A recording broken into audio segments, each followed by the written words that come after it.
Hi everyone, welcome back to Lifting the Lamp. I'm Frater Eleftheria and welcome back to this series on the Enochian calls. This is the second call, which I present to you now, followed by an explanation. And check out the rest of the playlist for other videos on other calls in this series.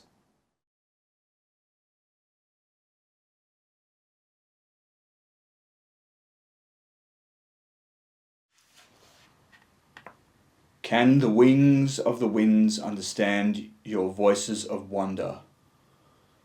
O you, the second of the first, whom the burning flames have framed within the depths of my jaws, whom I have prepared as cups for a wedding, or as the flowers in their beauty for the chamber of righteousness. Stronger are your feet than the barren stone, and mightier are your voices than the manifold winds. For you are become a building, such as is not but in the mind of the all-powerful. Arise, sayest the first, move therefore unto his servants. Show yourselves in power, and make me a strong seething. For I am of him that liveth forever.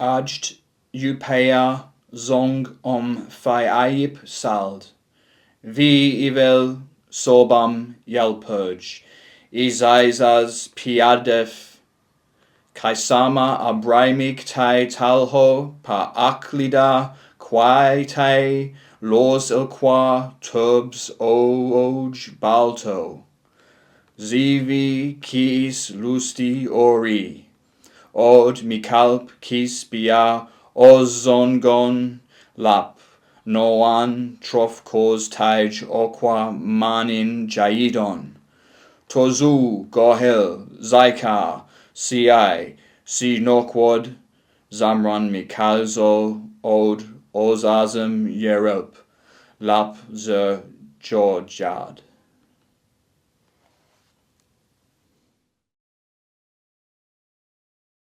So in this second call, we're introduced to these powerful celestial beings referred to as the voices of wonder. This is very reminiscent of, say, the vision of Isaiah.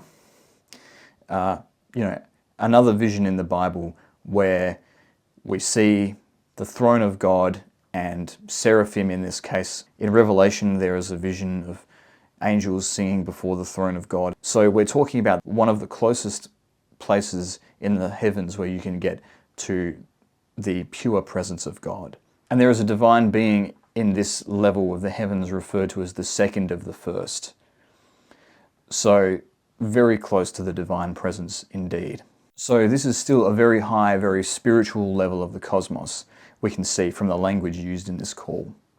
There is also language around the bridal chamber that is used in this particular call. This is again a very lofty mystery of the occult and of esoteric religion, and it refers to the union of subject and object, the uniting of the creation with its creator. So very much a symbol of absorption in divinity, which, if you follow the schema of the Kabbalah as you ascend up the tree of life towards the supernal triad into the world of Bria and then Atziluth, really the differentiation between yourself and the divine starts to disappear.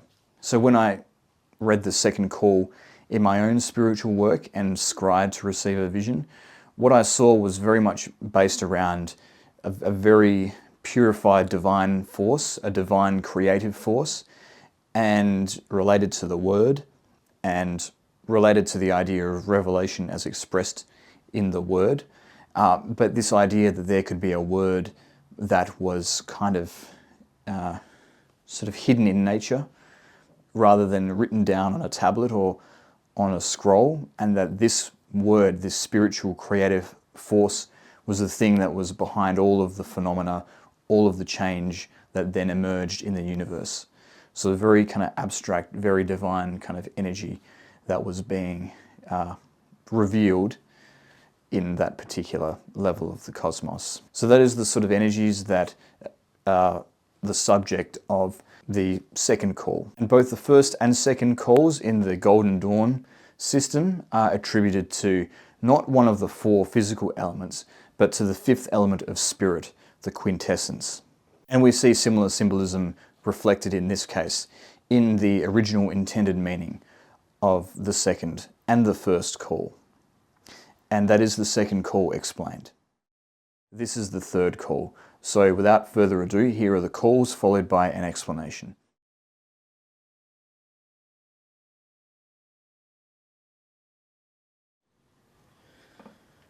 Behold, saith your God, I am a circle, on whose hands stand 12 kingdoms.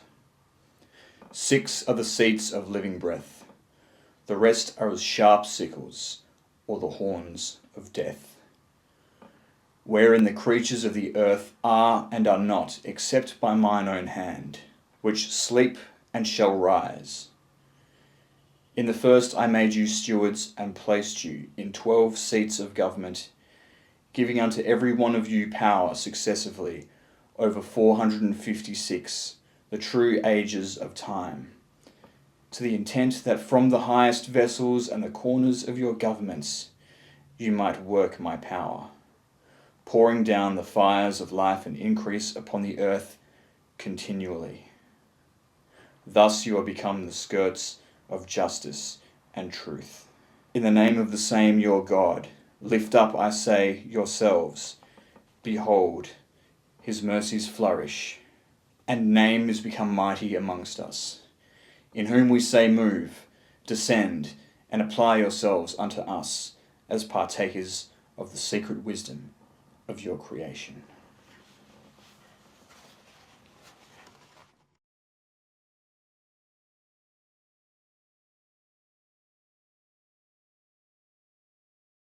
Mikma gohopiad zerkomsel azin biab oslondo nos kis othil giipa und el kis taipuin quai mosplay ti loch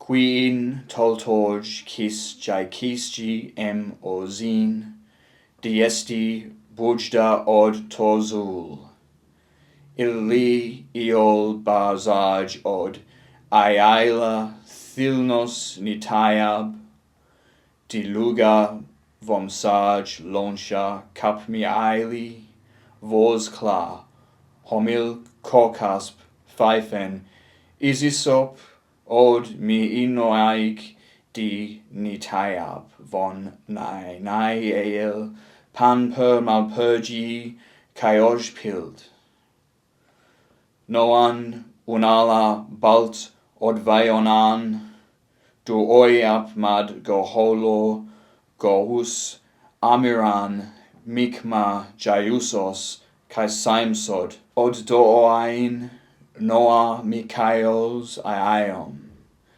kai samij gohia zodaika uniglag od imvaima pugo plaipli ananiel quai ion.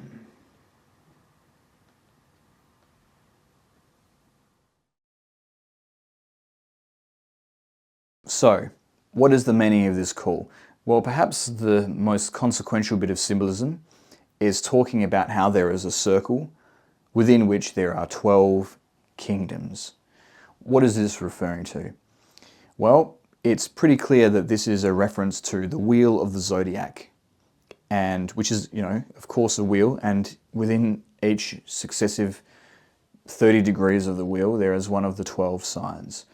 And each one of these 12 mansions of the Father, as Jesus called them, or kingdoms, as they're called in this case, is a kind of domain that is ruled by spiritual powers, which in turn have rulership over the earth.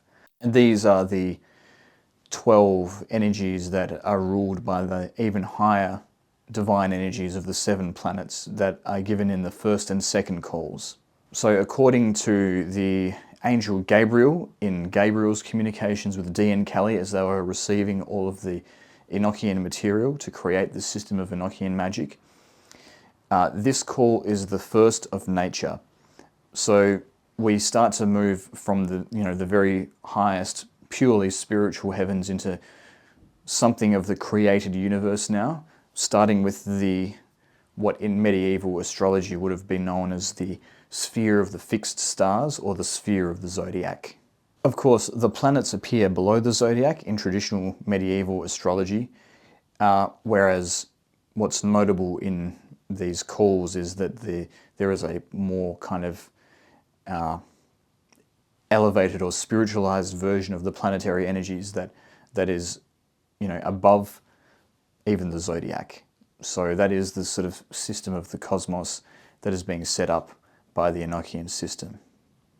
And although it's not being stated outright in the call, what we're going to see happening in the third call all the way through to about the 12th is a system set up where we move through the different angles, which is actually referring to the points on the compass, north, south, east and west, beginning of course with east, which is implied but not stated outright in this call, but we will see in the fourth call that is what the orientation is that is being set up in the third call, which is meant to be of the first angle. And then we'll see that move through the rest of the four angles and start again. And in the Golden Dawn system, this call is attributed to pure air. And during my own scrying sessions, when I read the third call, the lessons that I got given were very much about the power of the word, once again, as with the second call, but kind of, closer to a material manifestation than the kind of the very spirit quintessence-based creative word power of the previous call. This was much more associated with the airy element, which is denser than spirit. It was much more focused on the influence that the power of the word, which represents, of course, the divine creative power, the influence that has on the world in various ways. So that is kind of what's been spoken about in this particular level of the Enochian cosmos. And that is my summary of the third call. I hope you enjoyed that video. If you did, please leave a comment down below, hit the like button, hit subscribe if you want to support my work, and if you want to support me further, hit join or thanks down below. But thank you again for listening, and I'll see you next time.